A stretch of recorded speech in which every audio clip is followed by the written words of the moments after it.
Hey, it is Saturday night. It is time for a Without Rule of Law live stream. First thing I want to do is I want to tell everybody, if you're in YouTube, get into live chat so we can see everything. I want to introduce our guests. Bring the first one up. First one is Bug Out Pachito. Whoops.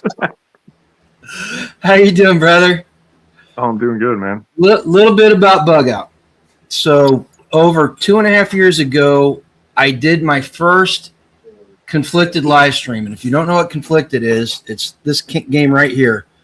And this is the precursor to Without Rule of Law. And him and the Milkmaid were on. Milkmaid had to go to bed early because she got to work early, so she could not make it. She says hi. And then the other person that was on the very first one was Hax. And he's supposed to be here. He might be running late. Next one. Everybody say hello to Crocs.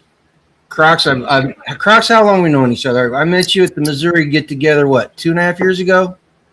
No, it was longer than that, wasn't it? 3 years. Something like 3 years. All right. First things first. Before we get started, YouTube. Anything we talk about here is for entertainment purposes only. We're not advocating violence. We're not advocating revolution. This is just for education and entertainment purposes, period. All right. So we're not going to give any medical advice. We're not going to advocate offing anybody, shooting them in the face. This is just it is what it is. Okay. First off, let's Bug Out. Why don't you tell everybody a little bit about yourself so that they know who they're dealing with? Oh, man. I'm just kind of a regular guy these days, man. I haven't been on YouTube much at all as far as posting stuff. It's been forever. Although we keep kicking around putting some stuff together here now that we've kind of centrally located a couple of people, but still hasn't happened yet. Everyone's still kind of getting their stuff together, you know. And I don't know. I used to do cool guy stuff, but the young guys are doing that stuff now, like Crocs, you know. It hurts too much anymore, doesn't it? Well, you run out of time before you run out of, will. You know what I mean? Yep. Crocs, what about you? Tell everybody a little bit about who you are and what you do. Man, my AirPod died. That's great. Okay. No, we can hear you. Sweet. So, I don't really do a whole lot at the moment. I kind of just hang out.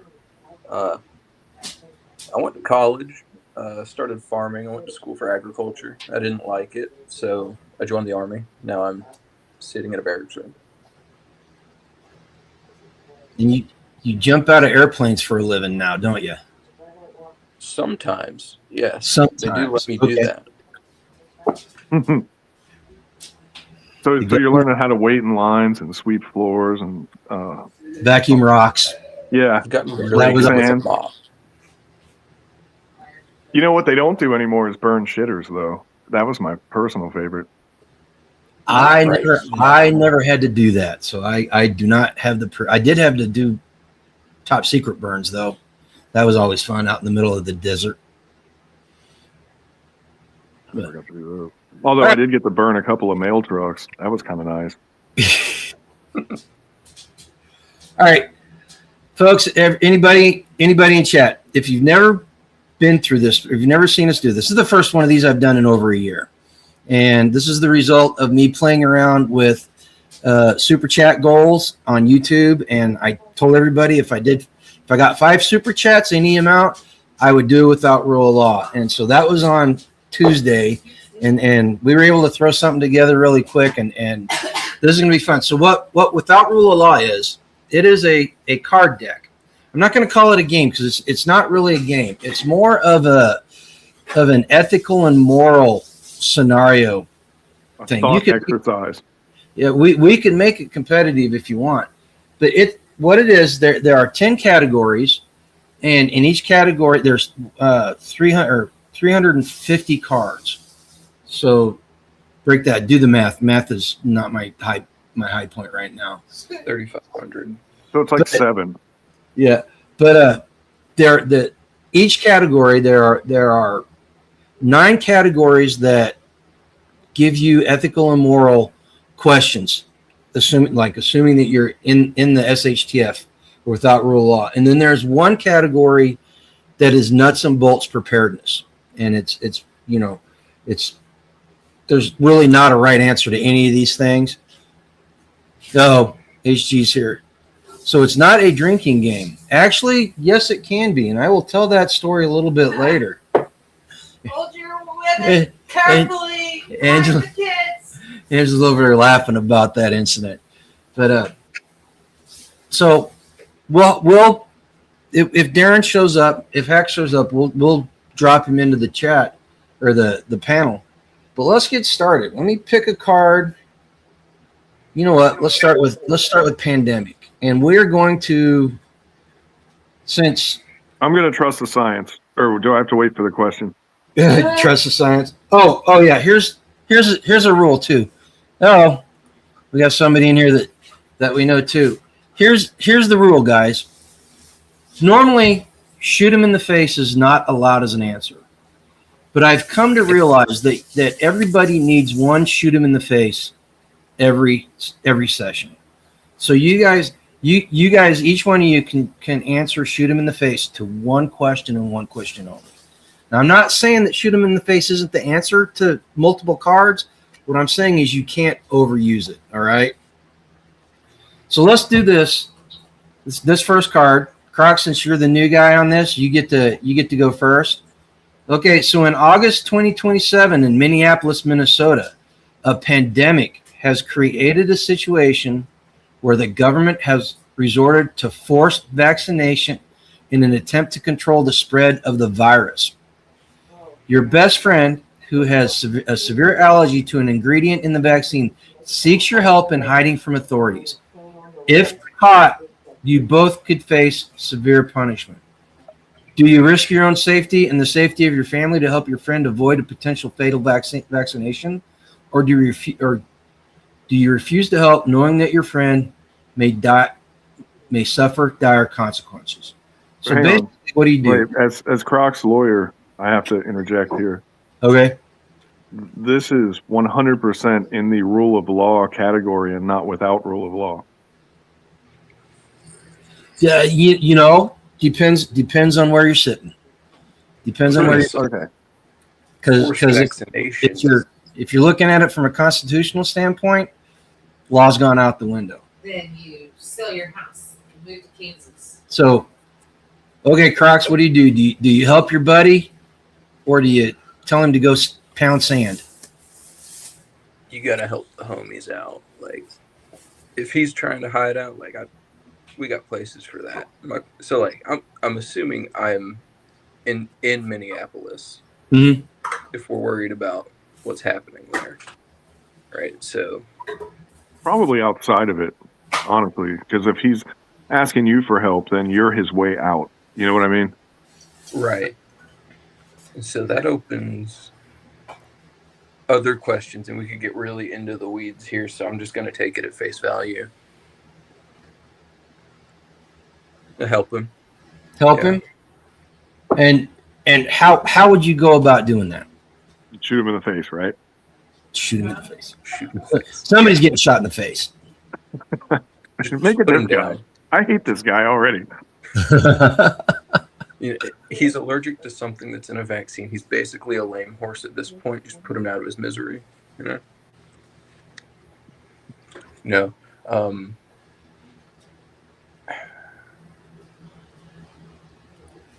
The easy, probably the riskiest choice, but the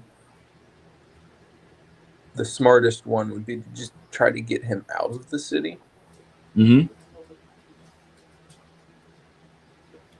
Okay, Bug Out, what about you? Would you put your family's safety on the line in a situation like that? Man, there's a lot more information. Like, why is he there? Why can't he just leave? There's a few moving parts that would affect in all seriousness, how I would react to that. You know what I mean? Mhm. Because like if it was let's say things were getting weird, like right now, I tell people, hey man, you're in like Newark, New Jersey, you really need to think about getting out of there, And man, how many years have I been doing that, Crocs? Like since you've known me, right? How many people have listened? Well, none. They never do. That's kind of where I'm getting at here. And if it gets to the point where if they're trying to stop people from getting out, if they cordon off that area, the risk, it's a risk mitigation question is what you're asking, but we don't have the parameters of how much risk is involved if you get caught. But how would you get caught? Like, I don't know. I probably would, but then at a certain point, like you've done all you can do. You've given enough rope. You've done everything. It's like you've led the horse to water, and it's like you didn't drink, dude. You know what I mean? So, it could be either way for me. I hate to give a lukewarm answer like that, but if I knew more, I would be a little more confident in what I'm saying. You know what I mean? Well, and you know what? That's kind of the point behind these is you may find yourself in a situation like this, not necessarily the specifics, but the idea behind it, and you may not have all that information. You may get only partial information. He may lie to you, trying to save him. When if it's you that's in trouble, you're going to do anything you can to get out, or especially if like your family's involved or whatever, you know what I mean? But like think of it like this, man. What if the question was like you're in a city and a virus breaks out and they lock the city down and you need to get out, like who would you go to for help? Like that, that's that guy's question. And we're just like, are we going to help him or not? Well, what makes me the right person to help him? There's so many like shoestrings here. You know what I'm saying? Okay. I would help, but let's put one parameter on this. This guy is not an associate per se. He's a ride or die buddy. He's somebody that is that changes everything. Your wallet, your life, and your wife. He's that type of guy. Well, then I would help him. I mean, like you got no choice then. But that kind of simplified things. Sure, yeah, I would help that person. You know what I mean?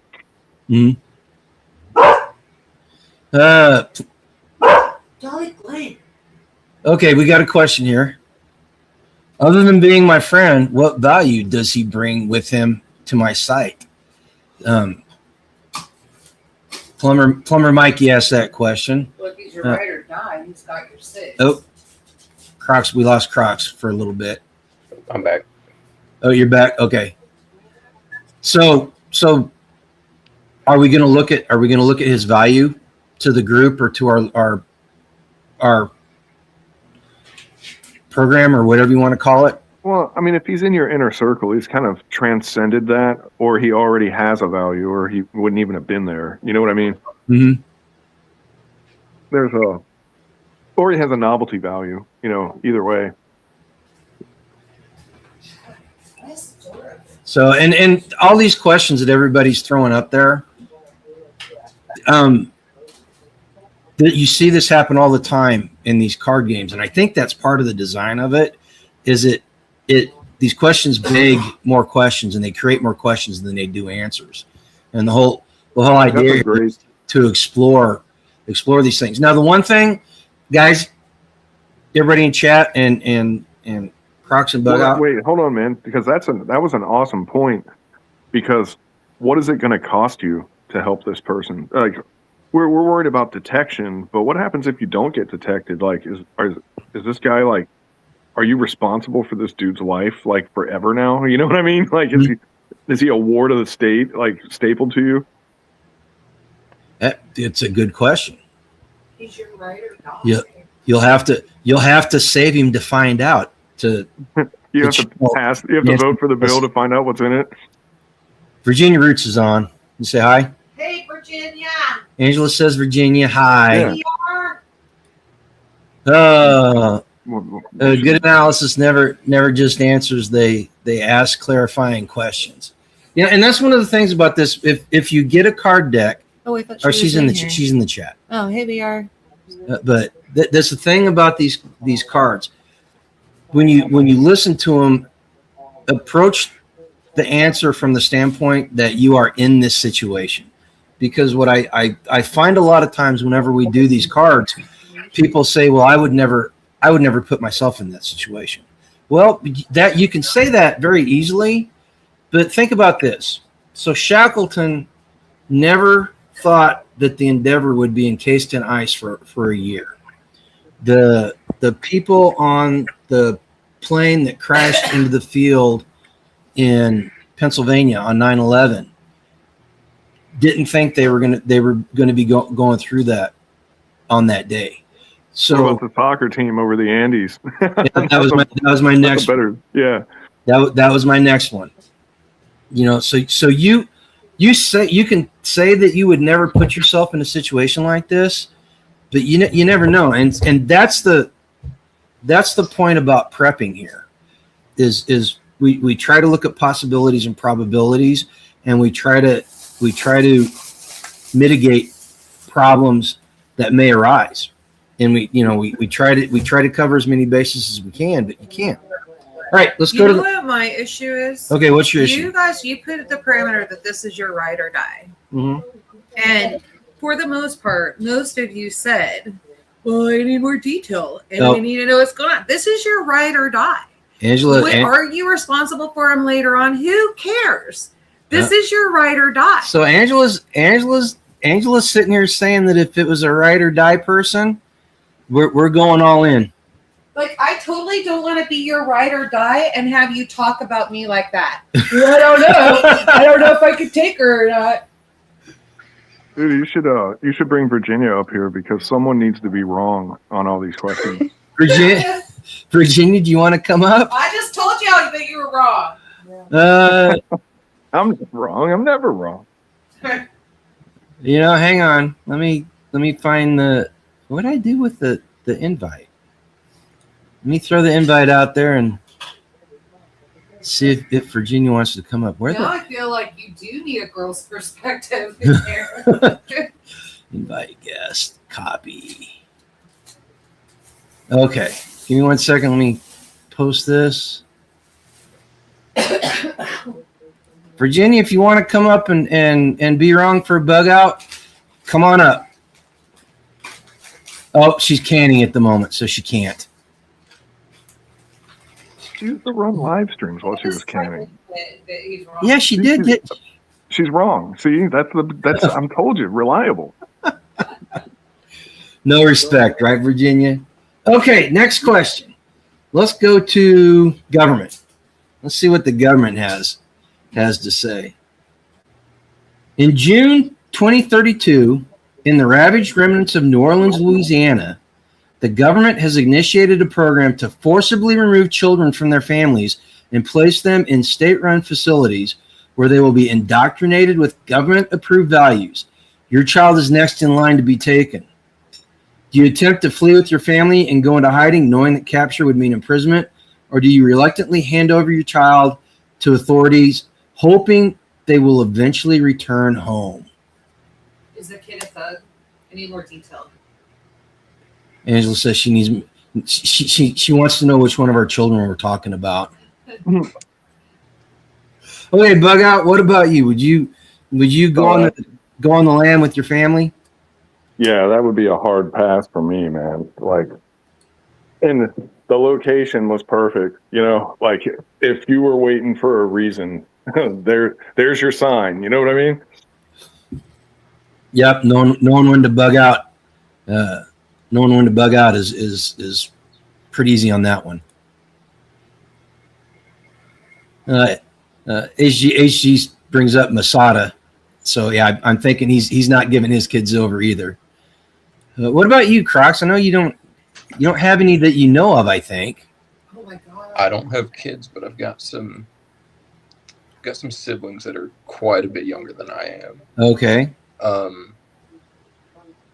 That's not a hard choice at all. We're running away. We're living in the woods. I don't. There's not to this extent, but there is a lot of this kind of a parallel to this, I guess, in modern society where people just kind of give their kids to the state and let the state raise them and teach them. They put them in public schools. I was homeschooled, so I don't it's not the one parallel I could think of this. I imagine this is pretty close to what those Indian schools would have been like in the West, Yes. Where outside of the reservation, they're like, okay, now it's time for your kids to get raised by nuns, like that. What a culture shock, right? You know what? It's happening in the modern world. In Germany, it's illegal to homeschool, and they will arrest the parents if you try to homeschool. Well, they're evaluating the homeschool program here. They're going to do the same thing. It's coming. Like they're going to try anyway. So get ready for that, man. This question is more real than you might actually have intended. You know what I mean? Yep. Look at everything that's happening in Virginia right now. Virginia used to be a solidly red state, and now it is. It's going to be blue in perpetuity. It will be Democrat run from here on out. It's taken on a communist flag now. It's just that's a whole different state. Virginia's got a communist flag? No. I said it's taking on a communist flag. Virginia's lost their damn mind. Oh yeah, they have. And anybody that got out of there recently, good on you. All right. So the chat. I don't think there's a single person in there that said I would turn my kids over. But and I hate to say this, man, I did it. I did not give the government my kids to raise and install the values in, but I handed them over, and my kids went to a public school, and I had to deprogram them every day when they came home. We had to go over what they were talking or taught and teach them the right way. So it's like Bugout said, it's closer than what we think. All right, let's do what do you want to do next? Religion. Let's do a religious question. Okay. Crocs, this one's for you first off. In November 2031, in the remnants of Las Vegas, Nevada, you encounter a large, well-equipped religious community that offers to take in women and children from your group, but not the men. There's a red flag. As the group leader, do you split up your group, ensuring safety for some, or keep everyone together facing a harsh environment? Now remember, it said in the remnants of Las Vegas, Nevada. So apparently something happened that has caused Las Vegas to have remnants. And you know what? Since this is without rule of law, we're just going to assume that because there's remnants, there's no law. So what do you think about that? What would you do? Would you split up the group, ensuring safety, or would you keep everybody together? Without rule of law, in this situation, you've already found yourself in a situation where they're going to take the women and kids. You can either turn them over or you can say no, and then you don't really have a choice here. Like you said, they're well equipped. Mm-hmm. They're getting the women and kids. Well, but you say that, but there's no indication that they're aggressive. That's true. And I'm stubborn enough that I would say no. that's possibly an issue. Virginia says they're Mormons that have relocated to Vegas. I believe it. Look out! You were going to say something. What were you going to say?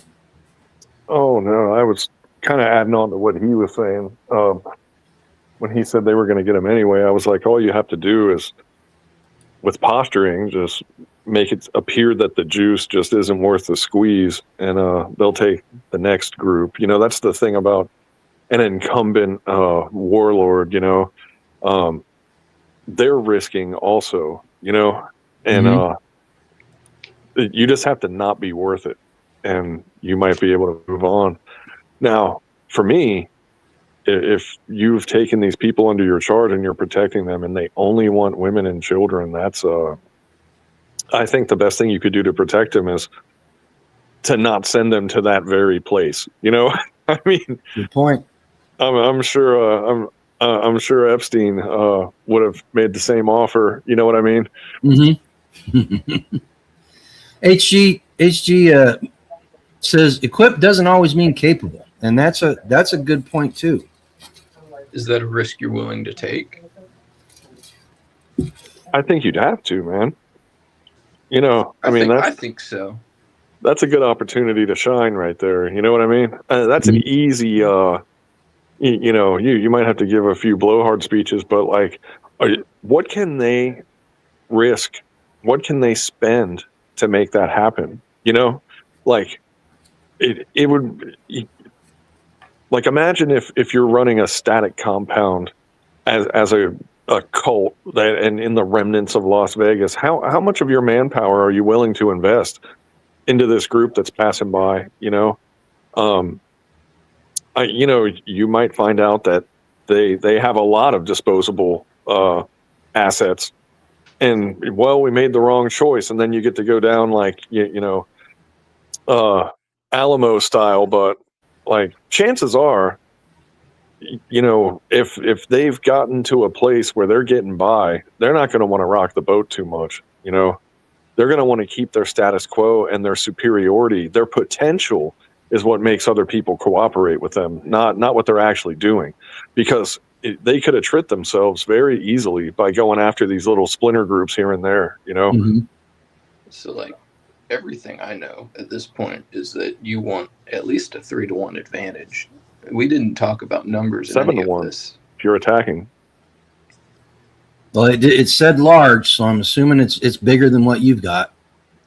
But I know my God, and I know where I'm going after this. So my thought on it is, you know, the bear tries to eat the porcupine every now and then, and they pay the price and they learn not to do it. And being the porcupine has its benefits, even if you lose, because you can act as a caveat for this larger group. And you know, they may, if they have ill intentions, there's no guarantee that they've got ill intentions here. But if they have ill intentions, maybe they'll think again when they come up against the next group, right? So Marrying Mentor says, some things are worth dying for. My woman and my daughter are basically it.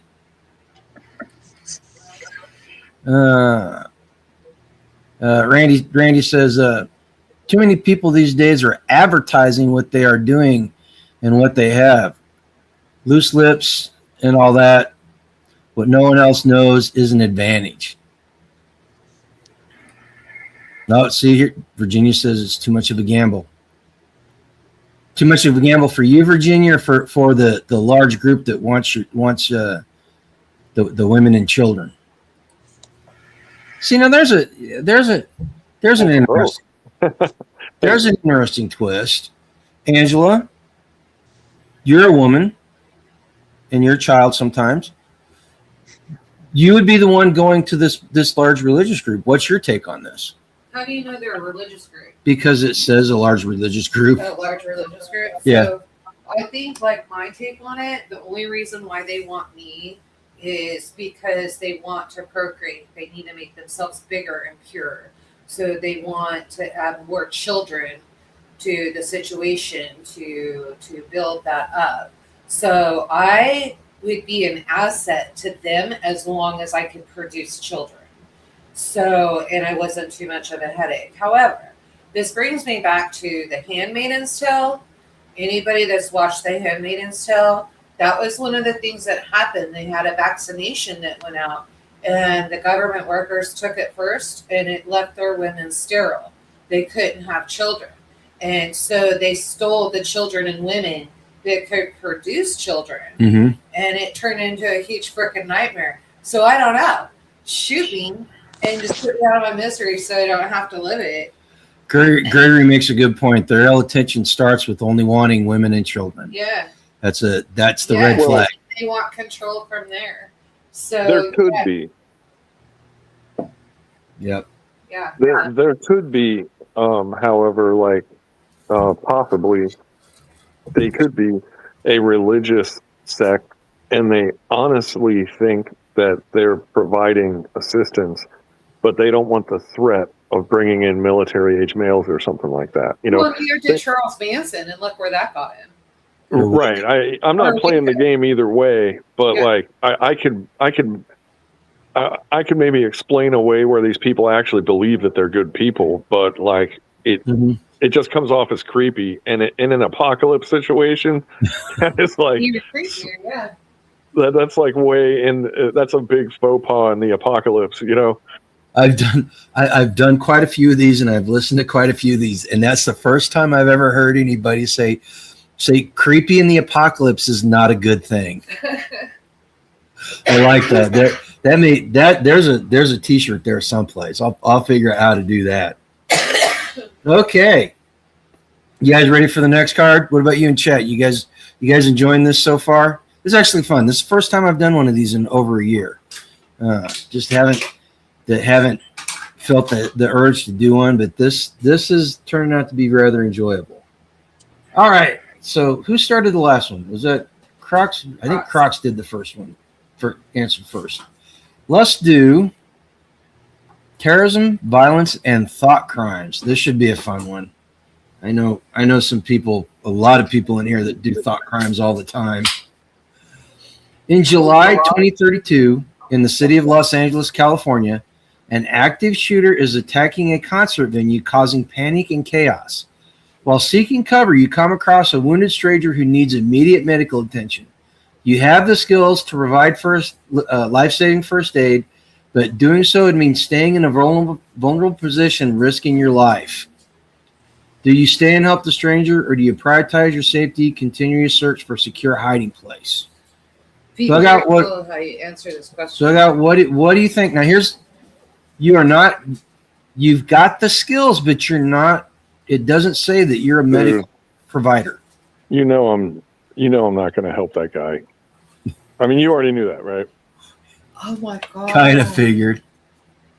Well, okay. Now, Angela's response to that was, "Oh my god," in shock. Now, explain I'm your not in shock at all. explain your rationale.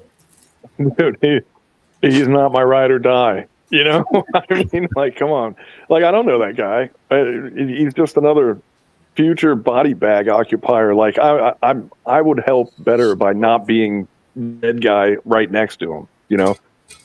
So there was a guy, the Las Vegas mass shooting that happened. Was that last year or the year before? No, that was like 6 or 7 years No, ago. it wasn't that long ago. Yes, it was. It was a long time ago. But there was a guy that Dude, actually the Las saved Vegas. someone. I was in the 8th grade, so that was. Yeah, Crocs was in the 8th grade. That It was concert Oh, it was 9 last years year. ago. feels like it was just yesterday. That's You guys are crazy. Bug Out's creepy apocalypse sounds like a carnival ride. What about you, Crocs? Would you help a complete stranger?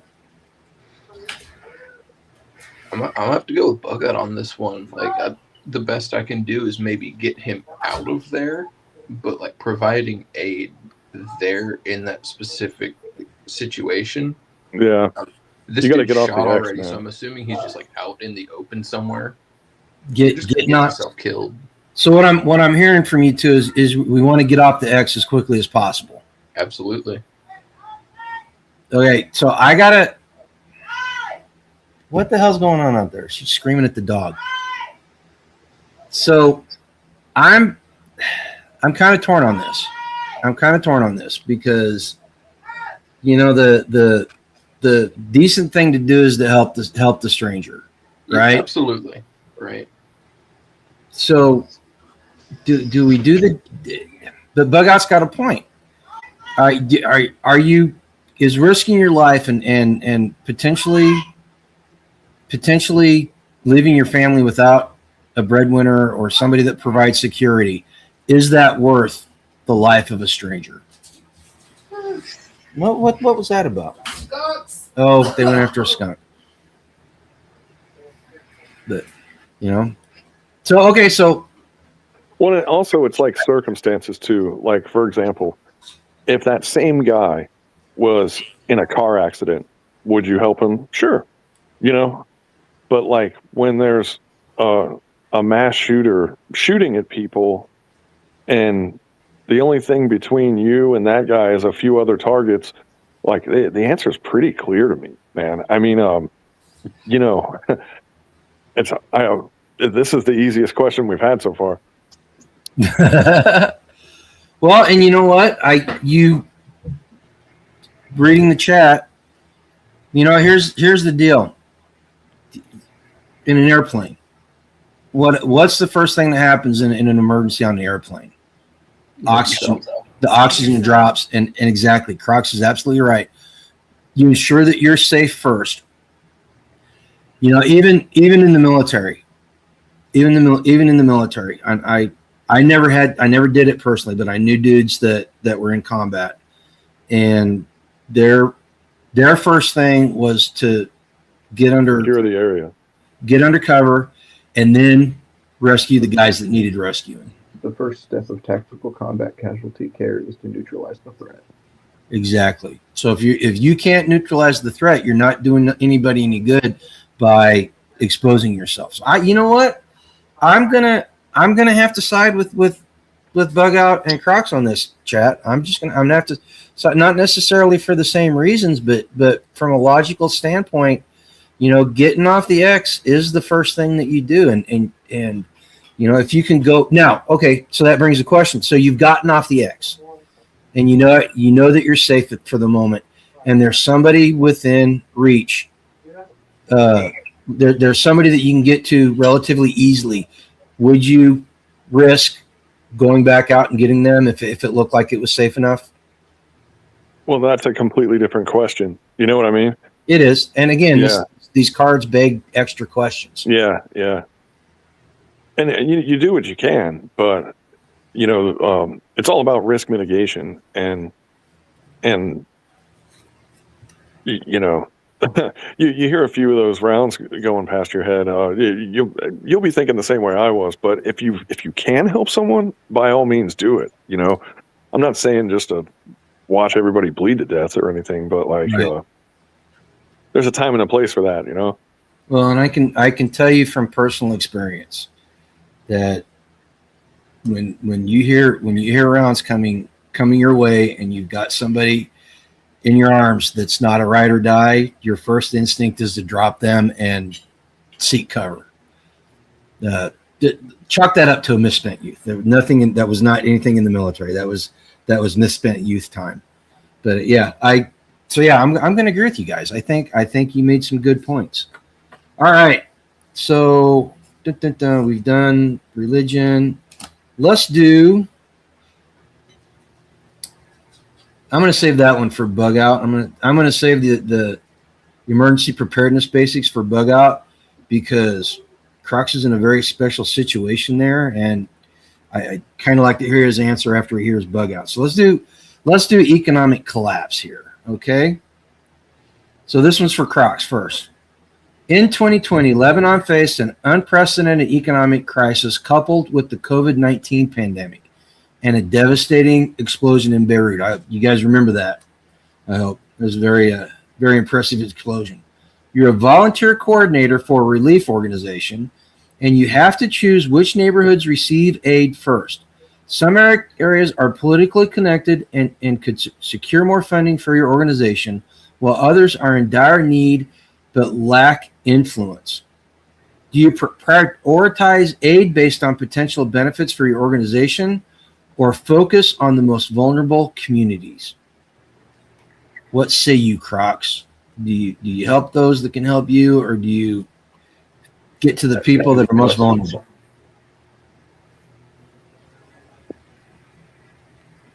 Yeah, I would like to help the people that need it the most, but like, what kind of funding are we working with here? You know, if I can get extra money to then continue aid to everybody else. Okay, and I think we saw that with the Hurricane Helena. I think we saw a lot of that in Hurricane Helena. People triaged. You can't save people if you don't have any money, right? That's right. What about you, Bug Out? Well, this is probably one of those situations where it would actually fall under business development more than anything, where you'd have to kind of strike a deal where everybody loses, you know? Mm-hmm. And what I mean by that is you're not helping the people in dire need quite as much as you could have, but you're also slightly helping the politically connected group in exchange for their agreement to help you help the other area. You know, you'd have to kind of jump rope on the razor blade on that one. But there's ways to do that. And I got to watch people make those deals before, and it's pretty cool how those things happen. Kind of glad to have gotten that experience. It's pretty neat to watch those things as they happen in real time, but you'd have to pull some kind of drug deal like that. You know? Okay.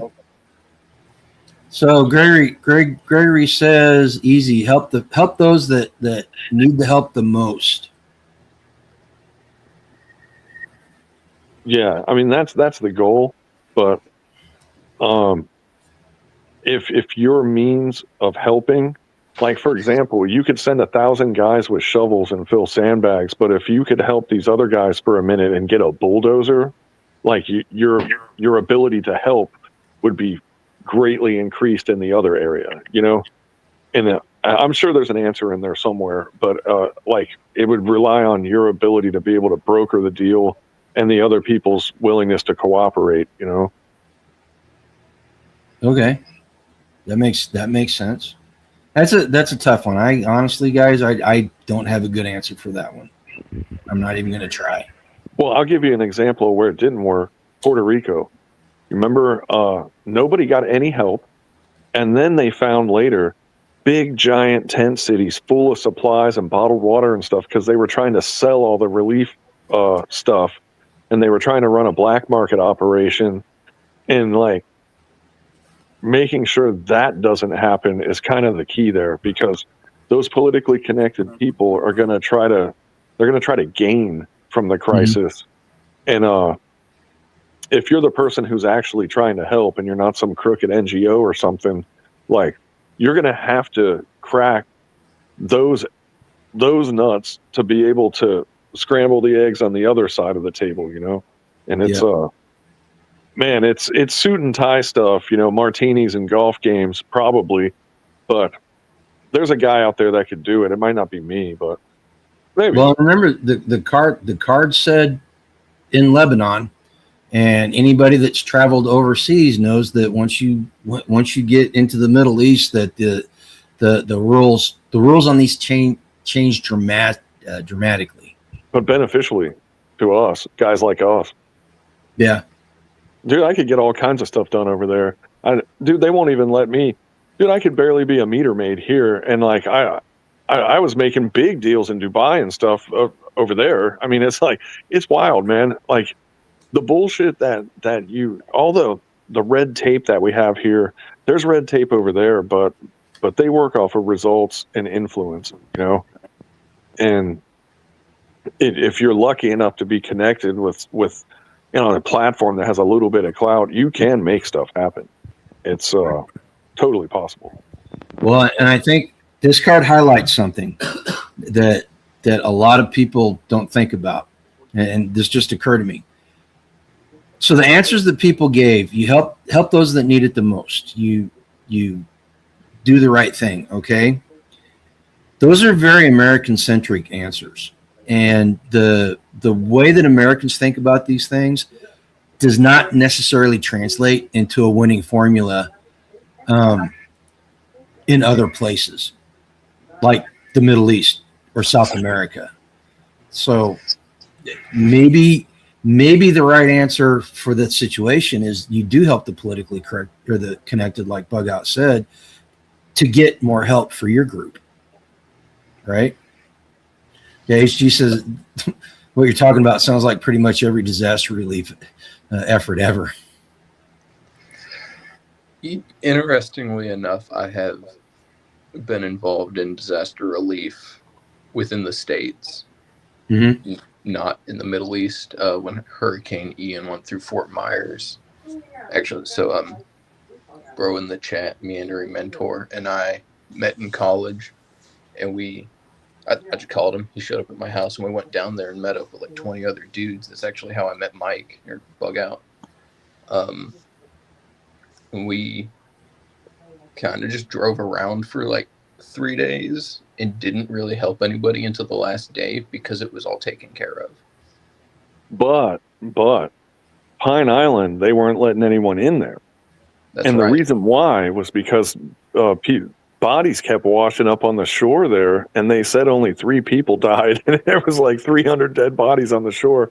So they wouldn't let anyone in there. They wouldn't let relief workers or anything over there. They completely covered that up, allegedly, in Minecraft, because this is on the internet. But oh, okay. We tried to go in there, and they had all of the roads blocked off, and they had cops everywhere turning people back. You know what? We said his name 3 times, and he appeared. Everybody say hello to Meandering Mentor. What's up, gang? He's our resident Florida man right now. He's the only one left. How you doing? Me that. You got Doing anything good, man? How's everyone? about the relief effort question? Yeah. Let me make sure my stuff isn't going wrong. I got a crazy echo here, but Nope, you locked up. there he is. He's back. I'll come back. Come back to me later. No, we got you. We got you. You're back. Hmm. Can you hear me now? Yep.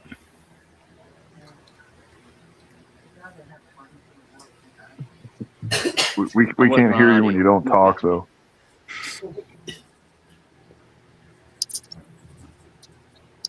Oh, Okay. he's back. He's back. Can you guys hear me now? Yep. What is going on here? All right. Dude, are you using I got that a big old Amish delay, internet or so it's what? a little weird.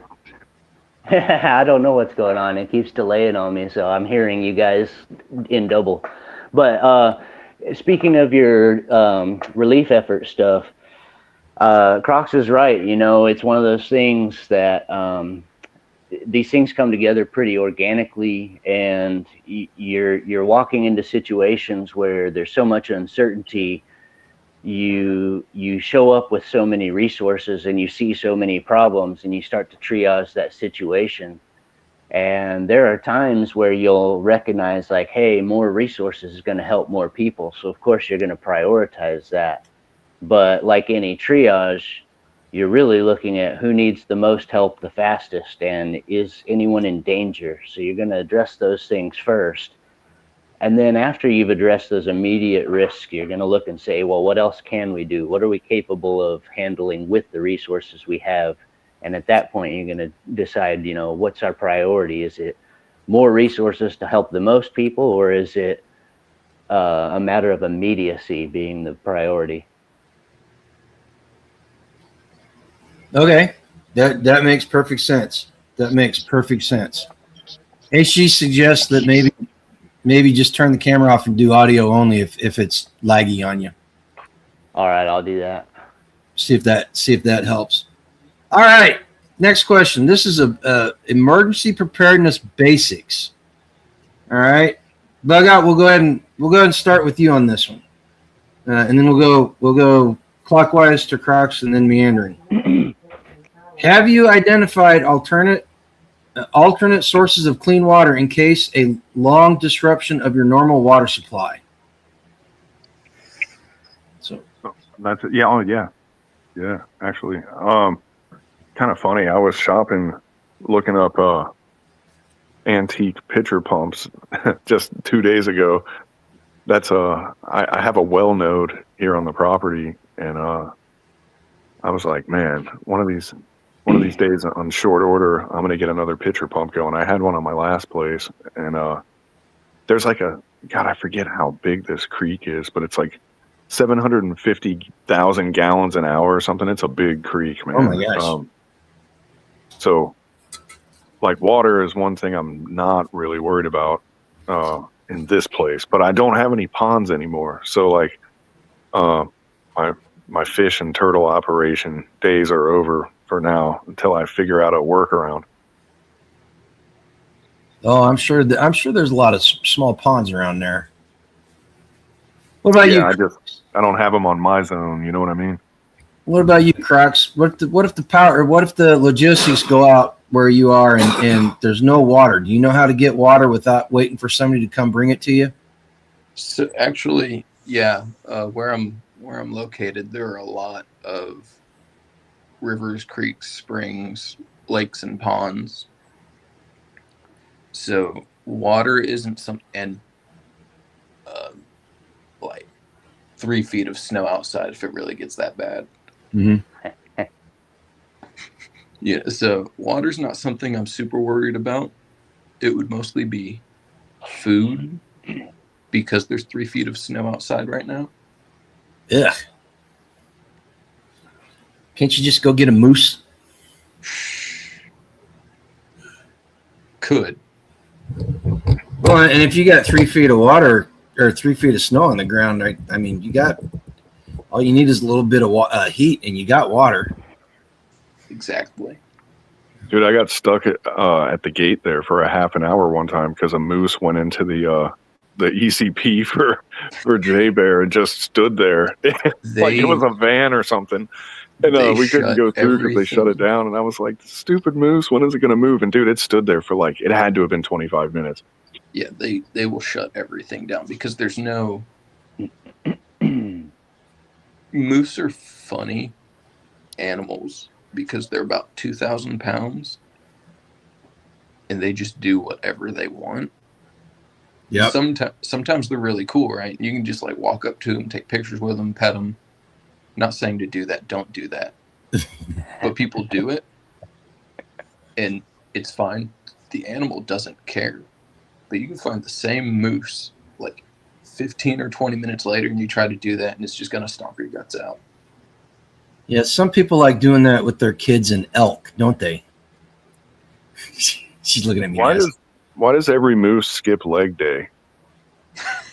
They're the most wonkiest looking animal. It's like they're this big, majestic, muscly creature, and then you look at their legs, and it's like baby giraffe popsicle sticks, you know? Okay. And those legs are like ironwood posts.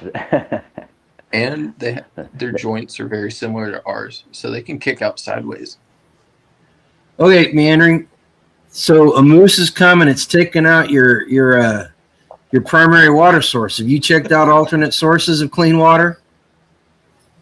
Well, interestingly enough, I recently, during the pandemic era, was a political refugee from a blue state, and one of the first criteria when we decided that we were going to up and move was a freshwater source.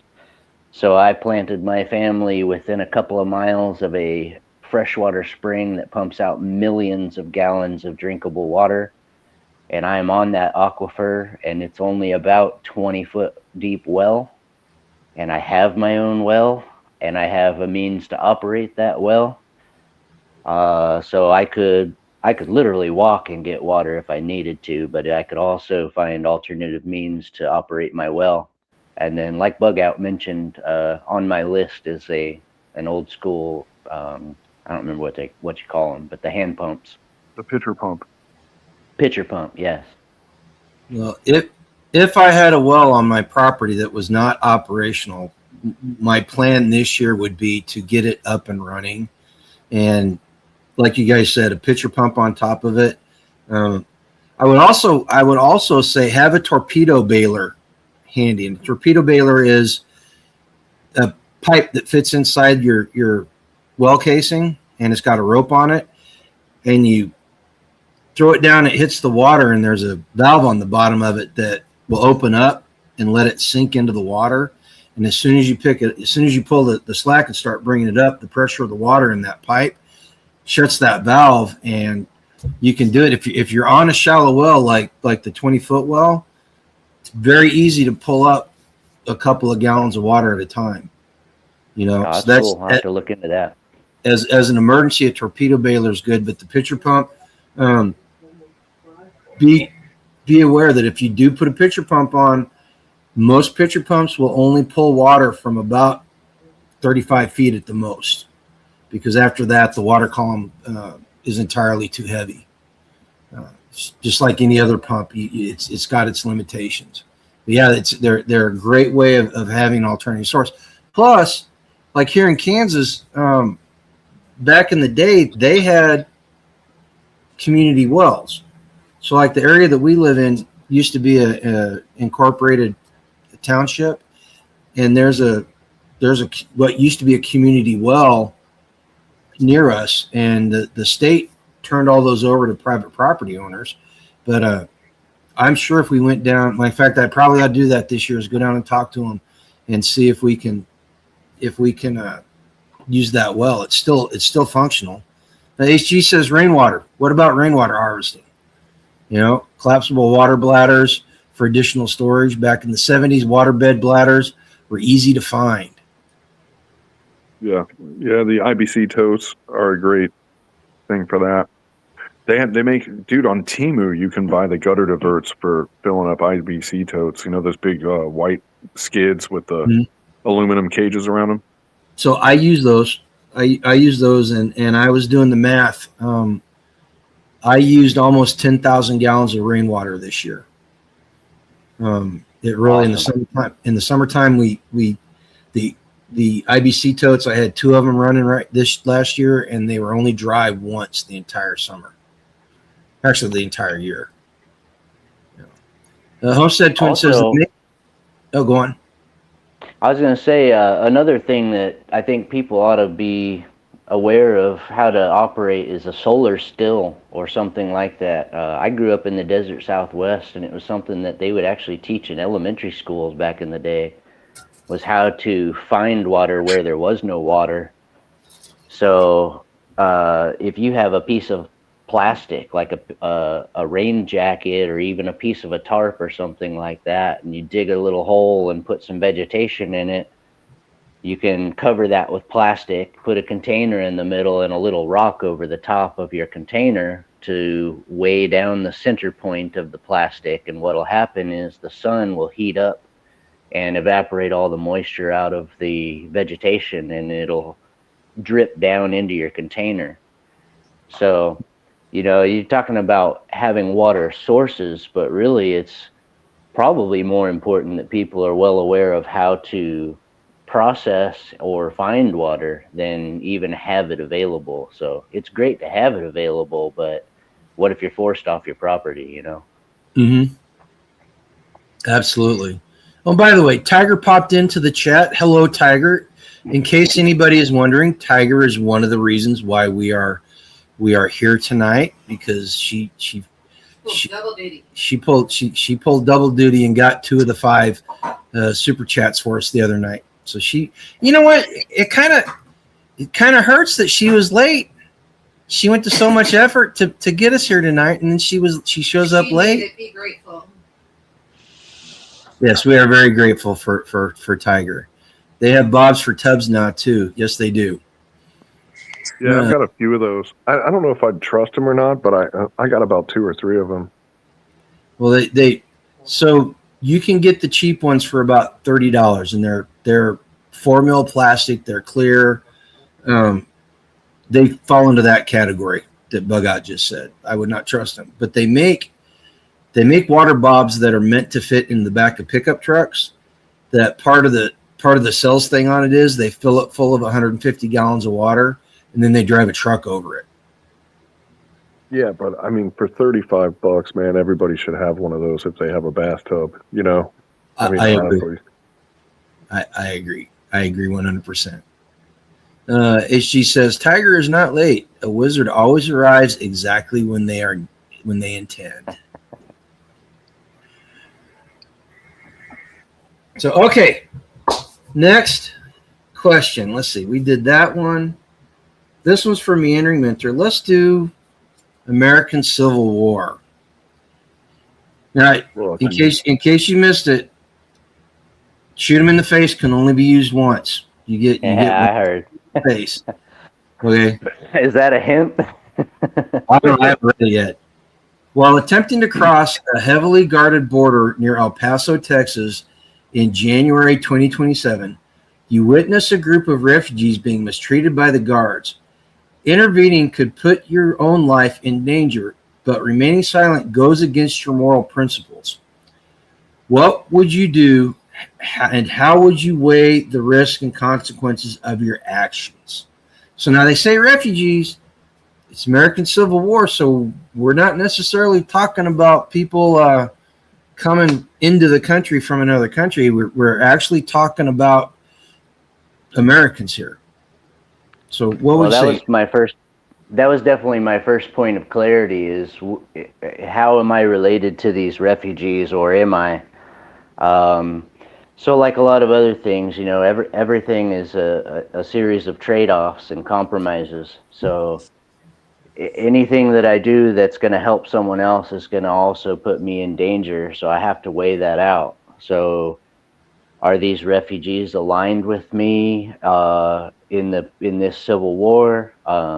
Is this a situation where they're being mistreated, but they're not being brutalized? You know, like, are they walking in chains down the road and getting yelled at, or are we talking like brutally beaten where death is imminent? Something like that would certainly change my opinion. But let's just go ahead and assume that imminent death isn't exactly the answer. And I would say in a Civil War situation, the chaos and tumult of that kind of situation is so unpredictable that introducing yourself into a situation that can cause more violence is a terrible idea. So I would say generally, unless someone's life was immediately in danger, I would probably see if I could find a way to alleviate their suffering somehow, but not necessarily directly, which would likely cause it to escalate. Okay. What about you, Bug Out? Would you help these people, and how would you weigh the risks and consequences? I'm assuming the authorities are the Israelis in this,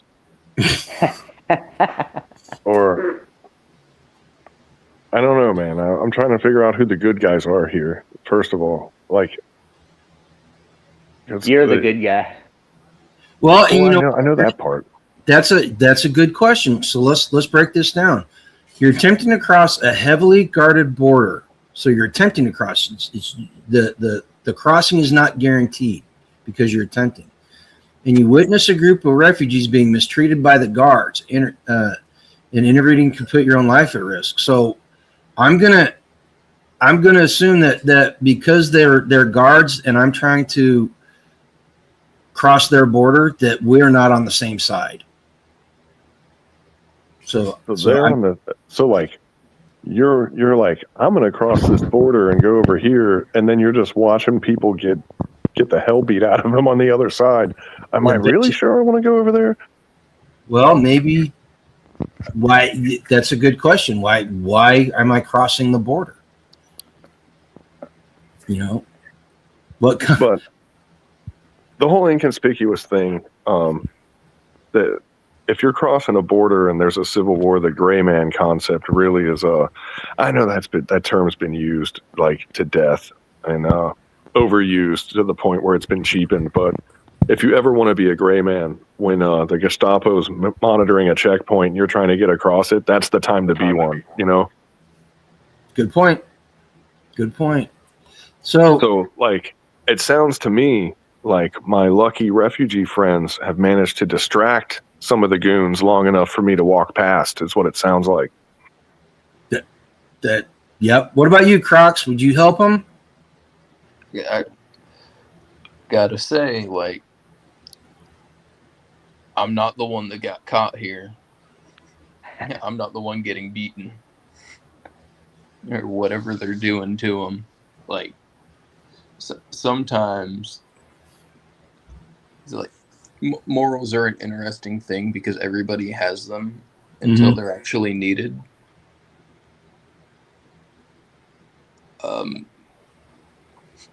If I'm trying to get somewhere, I probably have a really good reason to go there without starting any trouble. Okay. And you know what you just said. So Gregory Kissel asked the question, by crossing, does that make me a refugee? Well, yeah, I think so. Well, okay. So here's the deal. I had a friend that was in Iraq during the surge, and he said one of the lessons that he learned was if you leave home without a destination in mind, you're a refugee. So if you're crossing that border without a destination in mind, then yes, you are a refugee. All right. So, and it sounds like semantics, but there's a lot of truth in it. Because what if you're crossing the border because it's your turn to do guard duty? Well, and I'm actually just relieving those guys, and now it's my turn to beat the crap out of the refugees. Yeah, and then you just say, I got it from here, guys. You know what I mean? Well, and that HG asks the question, are you on a mission? Okay. Let's see. No quarter says the question has two important facts. I can't read. Number one, it's only you. Number two, it's more than a guard. Therefore, self-preservation comes into play. So no, you don't help them. You know what? He deduced that from the way the question was written, and I can't argue with the logic there. You know, here's the deal. This is something that I'm figuring out. So our morals and values don't change just because the circumstances have changed, right? Well, kind of. Not. And to reflect what he did, which was kind of like where I was going with this, you by yourself, you're not going to affect any change on that situation. Right. So you could just give them one more person to swing a nightstick at, but you're not going to really stop what's happening. You know what I mean? Right. You know, so it's all at this point. It's all about guardrails, right? It's do the guardrails of your morals and ethics keep you from helping them, or does it make it so that they're wide enough that you have to you feel the need to help them? You know, I'm gonna side with no quarter and bug out on this one. I think that's the right answer as far as that goes. And I can share a real quick story that I think illustrates it well. When I was a younger guy, I had a bunch of dudes jump some of my friends in a parking lot, and one of my best friends thought he was going to come save the day and came running in and just got knocked the hell out. So, you know, the next day he was like, I was coming to save you. And I'm like, yeah, and we ended up picking you up later, man. Well, I've potentially in those types of situations, haven't I, Angela? Yes. Okay. Does anybody else have anything to say on that topic? No. So HG, why can't I just be permaculture and say it depends every time? Yeah, exactly, because that's not how it works. Okay, Bug Out, you're next on the chopping block. This one is World War III. This one, you know, you said something in the very first. So if you guys missed, Bug Out was on the very first one of these that I did, and he made a comment. He said, "It sounds like you're reading a headline on the card," and so I don't know if that's going to be this case, but very well could be. All right. So in February of 2030, in the city of Denver, Colorado, World War III is well underway. You are in possession of top secret information that could turn the war in your country's behavior. I think you're a message courier at this point, Bug Out. Yay. However, leaking this Ironic. information will result in the death of an undercover agent who is a close friend. Do you sacrifice your friend for the greater good, or do you protect their life at the risk of prolonging the war? Now you cut out for a part of that, so there's a piece of this that I missed. I don't know if everybody else had the same experience there. Okay, let me read it again. In February 2030 in Denver, Colorado, World War III is well underway. You are in possession of top secret information that could turn the tide of the war in your country's favor. However, leaking this information will result in the death of an undercover agent who is a close friend. Do you sacrifice your friend for the greater good, or do you protect their life at the risk of prolonging the war? I would probably protect my friend. Okay. And why would that be? Well, you don't want to be responsible for the death of one of your friends, and you know, in this case, doing like, for example, I bet we all right now possess information, like, to look at what's going on right now, you know, with the elites and with people in government and with you know, attorneys that aren't prosecuting anybody and all this other stuff. We all have information that could change how things are going down, and what are we doing with it right now? You know, like, we're grumbling, but are we really doing anything? You know what I mean? This is just more of the same, really, you know. I know that this is a more immediate kind of a thing that you're bringing up here, but like, you know, I mean, without your friends, where are you, you know? And why did the war start? What's it about? You know, it's well underway, but that also means it's nowhere close to being over, you know? Let's pull a Hillary Clinton here and say, what difference would it make, you know? Yeah. What about you, Crocs?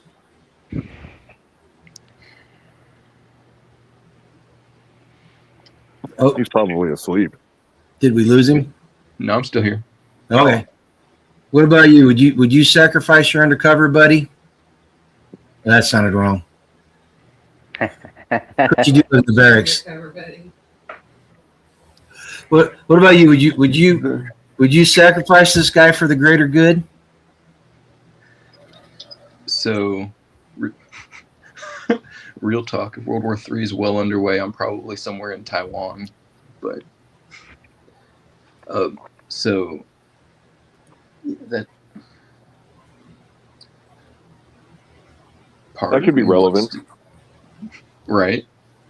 Well, you're in Denver, so apparently it's come to the United States. I've seen Red Dawn. I know what happens next.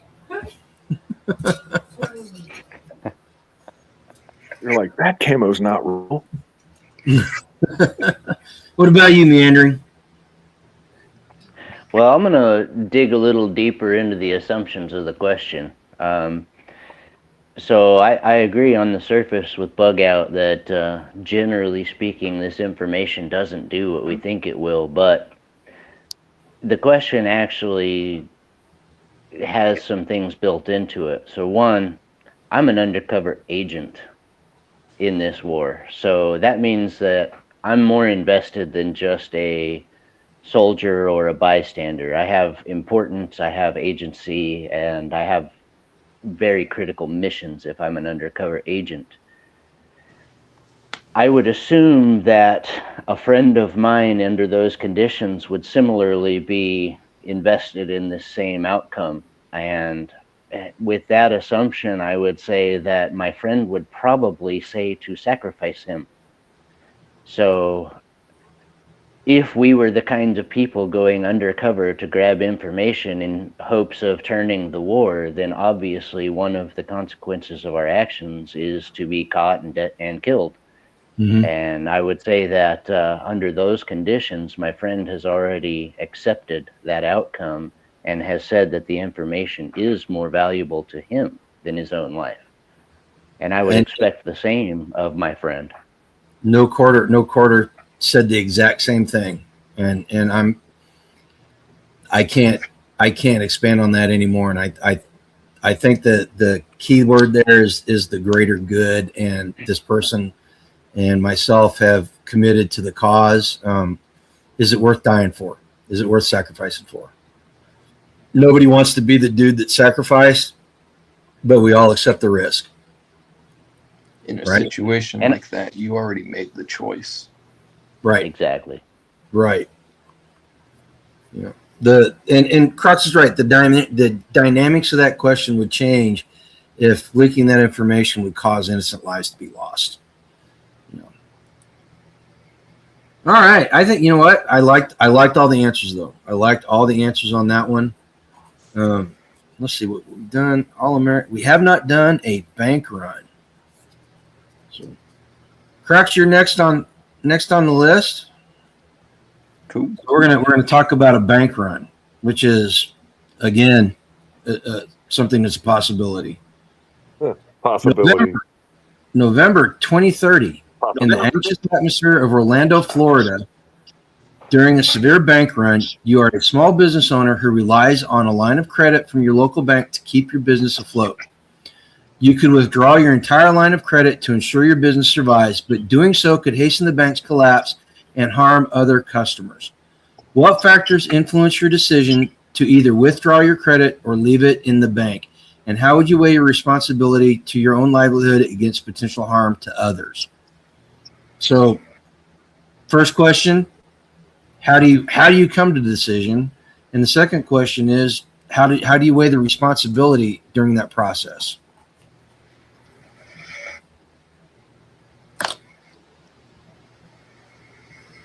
That's just a stupid question.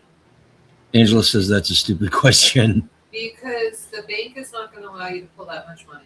We would never allow it at one time. Well, if you were one of the first sharks to bite, you would have a chance. And I think that's what this question is.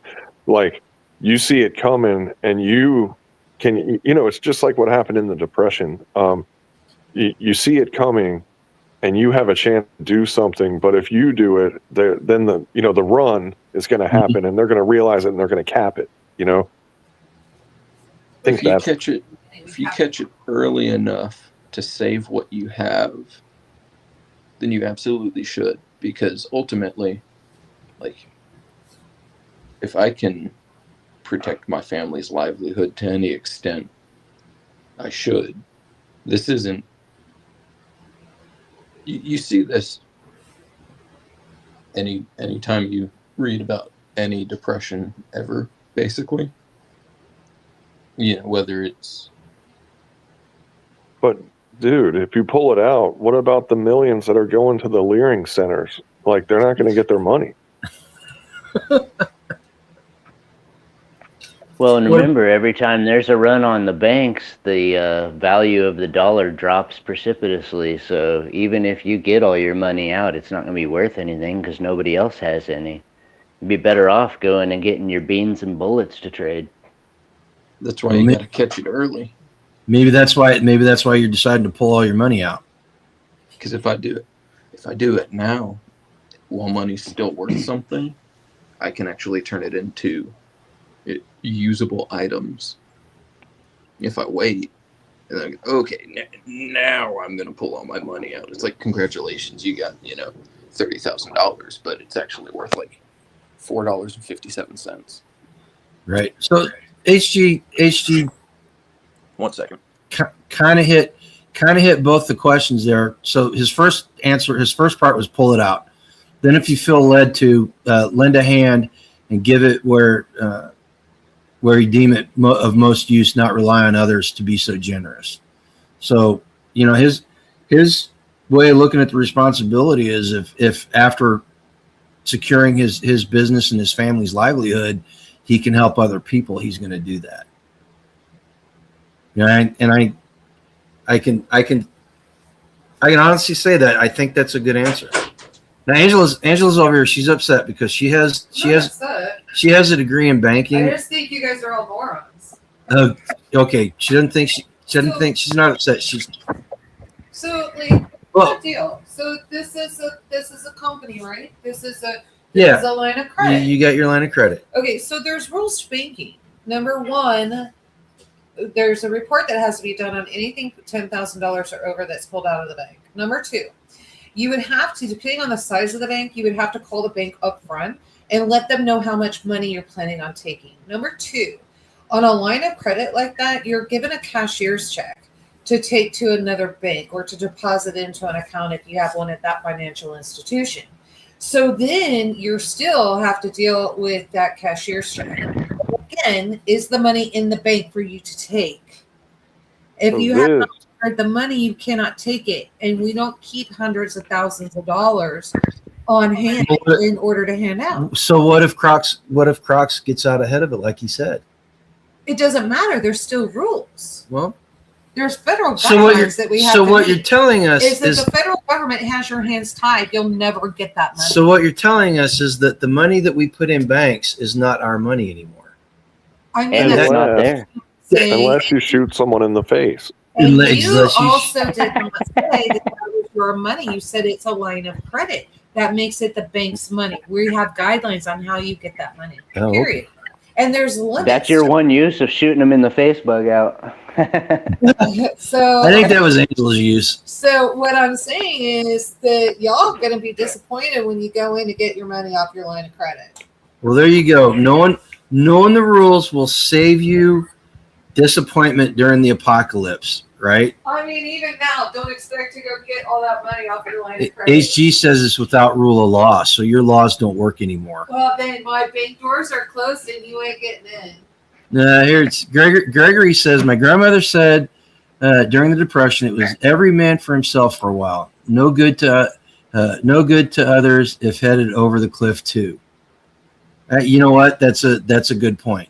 My great grandfather sold real estate during the Depression. That's how the bank sees it. I make the cash and I take the cash and the cashier's check. Okay. So, there you go. You feel better now that you got the vent? No, I just think you guys really need to learn the rules. Well, and maybe that's the answer.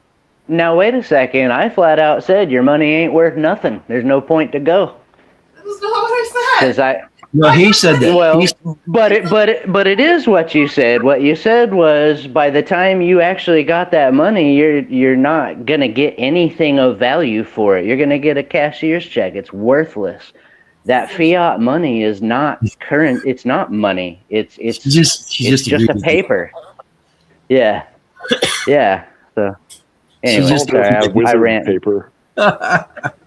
Yeah, I think for that and that alone, you win that card. you win on that one because you made her agree with you. I want 10,000 Hogwarts ribbons. Okay. Have we gone through all of them? 1, 2, 3, 4, 5, 6, 7, 8, 9. Natural disasters. We have not done natural disasters yet. Meandering Mentor, I think you're next. All right. This is a short one. December 2030 in New York City, a solar flare causes major power outage, disabling anything that relies on electricity. In your opinion, what would the next 7 days look like? December 23rd in New York City with no electricity? Yeah, December 2030 in New York City. It'd be fine. New York City in 2030.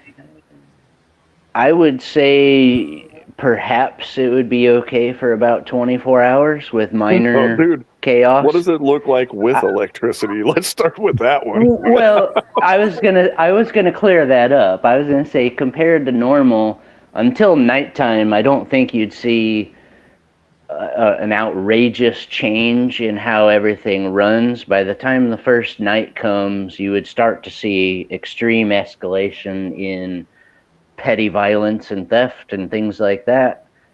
And I would bet by the time 36 to 48 hours comes, you're looking at, disaster movie scenarios where you've got just wild roaming groups of chaotic violence, people just causing chaos everywhere they could go.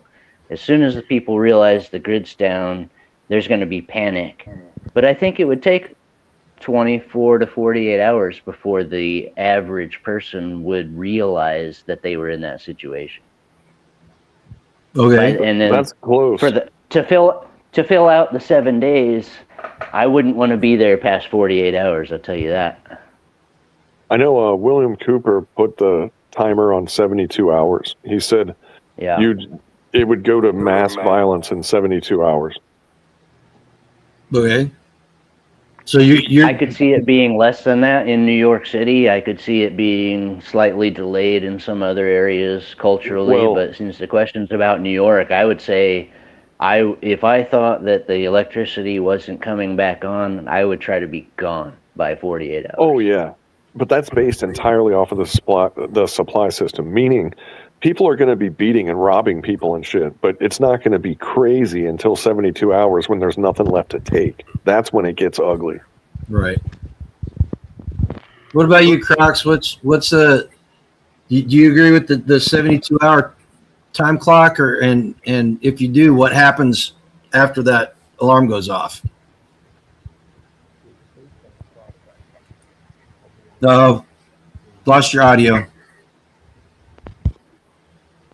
Did that fix it? Yep. Here you go. Okay. The first thing I thought about, right, is the entirety of New York is losing electricity. Wall Street's in New York.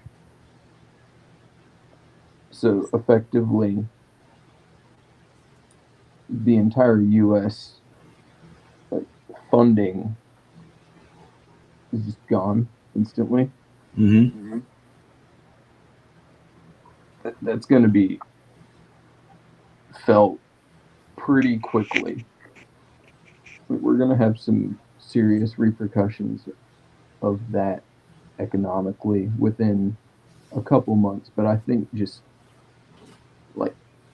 not the repercussions of that, but the way people react to it, knowing that it happened, won't play out very well. You will probably have pretty much an instantaneous police state. Okay. Well, and who was it? Yankee brings up a good point. I don't know if you guys remember, was it 2003 whenever the big power blackout happened on the East Coast? New York was one of those things, and it was only down for a day, maybe a day and a half, 2 days. But he's right. He said that within 12 hours lawlessness started, and then that like Bug Out said, that the clock starts ticking, and then that happened in the summertime. And we saw what happened. That's when people are warm and at least, aren't going to die because of the weather or anything. You do this, if that happens in December, I'm going to venture that 72-hour clock gets cut in half, maybe even a third. I just can't wait till those sewer pumps go out. But yeah, I agree that best case scenario is 72 hours, and after that, they're going to have to rely on the warm embrace of collectivism to stay warm, because that's the only thing they're going to have. They're not going to have anything else. Okay, What time is it? It's 9:30. Well, guys, okay, so we've been through all 10 cards. Been at this for an hour and a half. That's where I usually like cutting this off. Any final thoughts? Any final thoughts on preparedness or anything that we talked about tonight that's sticking in your mind, guys? With that, why don't you go ahead and start with it? Who? You? Oh, something I've been getting into lately, kind of researching and nerding out and going down rabbit holes. You're just talking about power outages. Just something for people to think about. A pretty affordable, easy, fun little nerd hobby to get into. Start collecting lanterns because, a solar light will last a year, maybe two. You look at your pressurized heaters or your propane lights, and a pound of propane will last I forget what it is. It's like 4 hours on some of those lights. A kerosene lantern, while not as bright, but a gallon of kerosene will last like 700 hours in a lantern. I mean, that can make a big difference in a power outage, as far as if you want to use your power for other things, you can provide light, at least ambient light. And some of these lanterns are better than others, but I might make a video about that. I haven't made a video in a long time. I think it's maybe that's what I need to do. So everybody's got that dark little weird hobby that they've got. I like hurricane lamps, and I agree with you 100%. We use them during power outages all the time.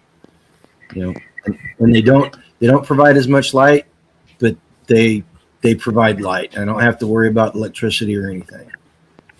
And then candles too. If you're gonna do the hurricane lamps, candles, just buy candles by the tub full. What about you, Crocs? What about you? Got any last comments, thoughts? Nope. You got your sound muted again. My phone is slowly dying. Like my actual phone, not the battery. Something that's occurred to me while living here for the last week and a half that I've been up here is that if the power went out, I'm not really worried about water or food, but heat. When I woke up this morning, it was -6. I'm trying to figure out just some ways that I could keep just a couple different forms of heating at a reasonable level.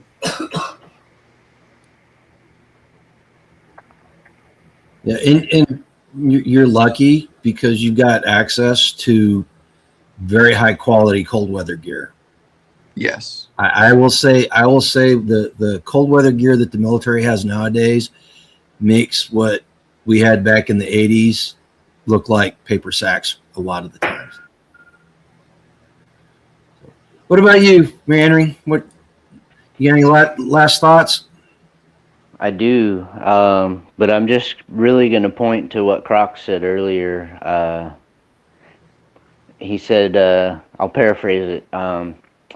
When that situation comes, I know where I stand with my God, and I know where I'm headed. And I guess the point of that is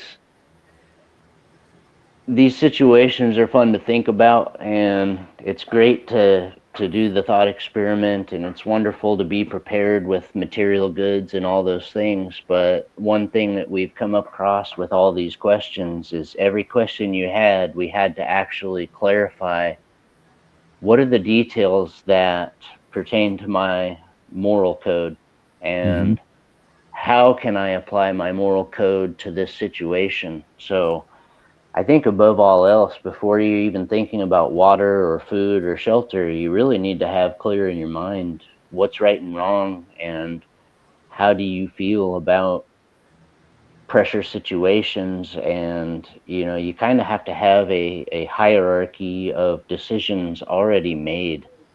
Under chaos and stress, you're not going to be thinking rationally and clearly, and that's really the point of having a moral code and a system of ethics. Is it removes a lot of the decision making from you in times when decision making is exceptionally difficult. Oh yeah, dude. So the I could agree value with I you have real- for Oh, I Go was ahead. gonna say, man, I could really agree with you there, because one of the reasons that I'm like a prepper is because I know that if I don't have it and something happens, I would just take it, and Yep. I don't want to be that guy. You know what I mean? And you guys, I said it. I kind of alluded to it earlier. Our morals and our ethics don't change just because of the circumstances, and that's a qualified statement. I'm a believing Christian, and I think that man is fallen. And what Henry said about limits and stuff, those guardrails. If we put ourselves in charge of setting the guardrails on our morals and our ethics, when the time comes, we won't always move them, but there will come a time whenever we're going to move them, and our morals and ethics are going to morph into something else.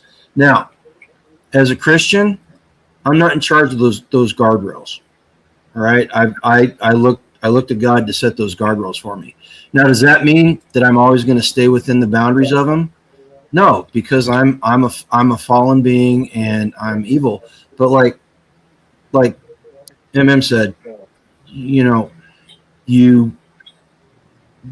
I have somebody else doing that, and the difference is, if I do wander outside the boundaries, I'm gonna feel convicted, and I'm gonna seek repentance of some sort. All right, and I was actually thinking about this the other day because the question came up about cannibalism. I don't remember who I was listening to, but it came up about cannibalism, and that's a line I do not want to cross. All right, I would rather starve to death, and the only way that I stick by my convictions on that is if I have a higher power and I stand by it. All right. Well, you know what's funny is we've traditionally been confined to think that I'm guilty of this, that cannibalism is the result of ill preparedness and desperation. But isn't it funny how in recent headlines the rumors are that cannibalism is part of the excess of the elite and the wealthy? Like it's exactly the flip side of the coin. Like now when you hear about cannibalism, it's all these freaking billionaires that are doing it. Yeah. I mean, like, what a bizarro world we've ended up in. They start talking about jerky and loving pizza. So, and again, none of us ever see ourselves being stuck in situations where we have to deal with stuff like that. But you never know. You never know, right? I've been thinking about eating you guys for years. Yeah. I worry about you sometimes, man. You should. All right, guys, listen, thanks for coming on tonight. I really, for being the first outing after over a year of not doing this, it was a good night. You guys, we covered a lot of ground, and you guys gave some really well thought out answers. The chat was really involved, and they threw up some really good stuff too. So I appreciate them showing up. Go ahead and put a 1 in the chat if you think that we should do this again sometime. I've got some ideas on other groups of people that I can bring on board and have on the panel. Go ahead and do that. And while you're doing that, remember, if you want to help the channel, go down into the description below. If you're on YouTube or Rumble, you can go into the description. You can hit our Amazon store. I'm going to break the news tonight. we are shutting down our Grumpy Acres farm store with the freeze-dried food. That doesn't mean that it's not available. It just means you have to contact us directly instead of going through a website. It's got to be custom orders. Yeah, it's only custom orders only. Dude, I still want to get a vat of spaghetti sauce. Good thing it's Lynn, or else. Oh, I thought you wanted barbecue sauce. I thought, That too. All of that. Conversation. We keep talking. I keep trying to talk her into doing it. Let me get some of that freeze-dried water for those water shortages. I don't know how to come out, but yeah, I could do Nope, it. we lost Croc. With Croc, yeah, contact us through our email if you want freeze-dried food, Tiger. It's on the, if you go to the about page on our YouTube channel, it's got our email. All right. Listen, guys, thanks for showing up. Everybody in chat, thanks for showing up. I need you guys to go out when you put your head on the pillow tomorrow night. When you put your head on the pillow tomorrow night, you should be able to say to yourself, I'm better off tonight than I was when I woke up in the morning, and go out and live a lifetime free. Guys, stick around for a second. Survival isn't just about having the right gear, it's about mindset. In a world without the rule of law, what will you do to survive? WROL isn't just a game, it's a tool to hone your preparedness and survival mindset. Test your instincts, outthink, outlast, and outmaneuver your opponents in a world that's fallen apart. With WROL, every card you play challenges your thinking, tests your adaptability, and sharpens your ability to make tough decisions under pressure. Whether you are planning for an everyday emergency or prepping for the end of the world, WROL helps you prepare for the chaos of everything in between. Ready to level up your survival skills? Click the link in the description to order your deck of WROL cards today and start building your SHTF mindset. The apocalypse starts here.